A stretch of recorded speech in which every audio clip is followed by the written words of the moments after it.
تعالوا اعمل لكم جولة في احدث شقق الاسكان تم تسليمها في 2026. عايزة اقول لكم النظام هنا ما شاء الله كويس جدا، التشطيب حلو جدا ما شاء الله، الصالة كبيرة. الصالة طول ما انتوا معاكوا عفش صغير ياخد معاكوا قطعتين مرتاح جدا. دي البلكونة بتاعت الريسبشن. دي بتبقى على الشارع العمومي يعني. وفي الدور الارضي بتتقفل عليه باب حديد عشان الامان اكتر. بصوا هنا المطبخ ما شاء الله، يعني تقسيمته كويسة ومساحته كبيرة كمان، تاخد معاكوا كل الاجهزة. بصراحة حلو جدا ويعني بيشيل حاجات كتير.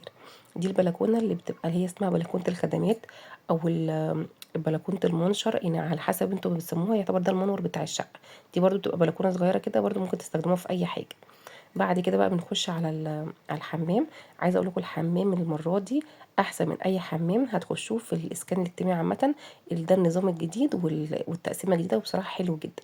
دي كده اوضه اوضه غرفه نوم يعني. ودي الغرفه التانية اللي هي اللي في النص.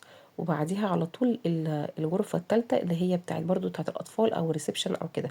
مساحتهم كلهم في المعقول، بس الشقة كلها عايزة أهم حاجة عفش يكون صغير بيبقى على القد، عشان تحسوا ان في اتساع وتعرفوا تتحركوا في الشقه براحتكم. مبروك على كل اللي هيستلم ان شاء الله، وتستلموها على خير. الفيديو كامل هتلاقوه على قناتي، وما تنسوش بقى تحطوا لي لايك واشتراك، ومستنياكم.